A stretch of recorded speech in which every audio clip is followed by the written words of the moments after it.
Friends, দেখো আমার গোপু রাত্রিতে সেজেছে। এটা হচ্ছে রাত্রিদের সাজ। এই যে দেখেছো,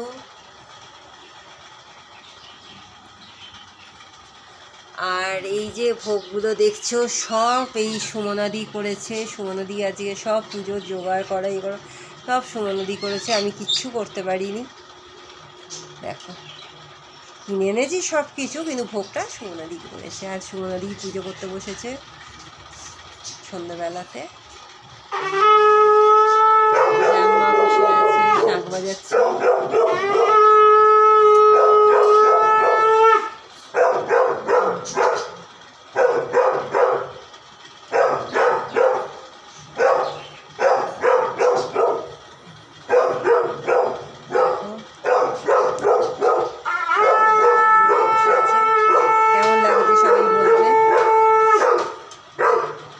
আজকে লোকনাথ বাবারও বার্থডে, তাই লোকনাথ বাবাকে আর না বাড়তে বলিনি, এখানেই বসেই পুজো করেছি।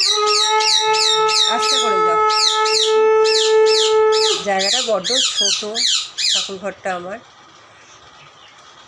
তবে এখানেতেই সব পুজোই হয়ে যায়। ওখানেতে দেখতেই পাচ্ছ।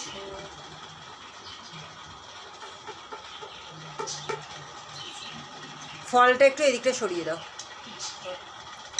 এখানটা রেখে দাও, সামনেটা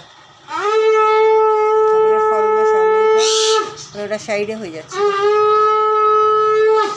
জামা ভালোই শাঁখ বাজায়।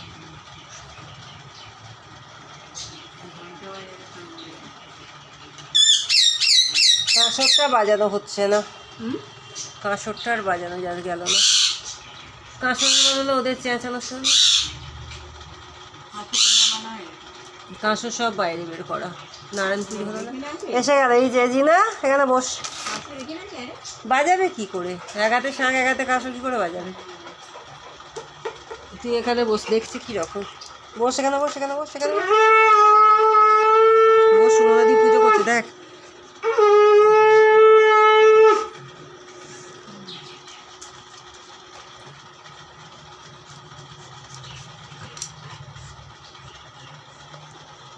বাবা বসেছে, দেখো না, পুজো দেখছে আমার পায়ে বসে মুখ দিয়ে।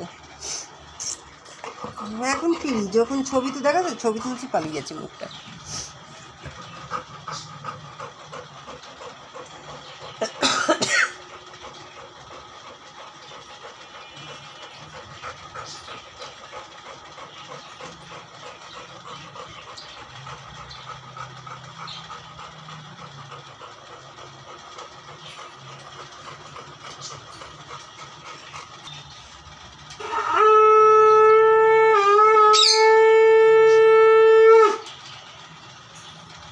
আমার বাউন ঠাকুরটা ভালোই পেয়েছি, সিরিয়াস বাউন ঠাকুর, কোনো হাসি নেই।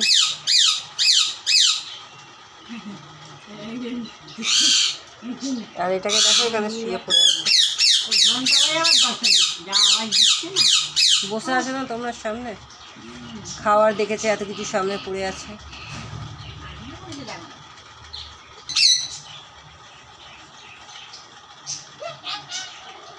জামা ওর সাথে করো না।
আমার পুজো সমাপ্তি। এখন ভোগটা দেয়া থাকবে, একটু গোপাল খেয়ে নিই। ঠিক আছে, চলো টাটা। সুমনাদি খুব ভালো পুজো হয়েছে, থ্যাংক ইউ আমার পুজো করে দেওয়ার জন্যে, অজস্র ধন্যবাদ তোমাকে।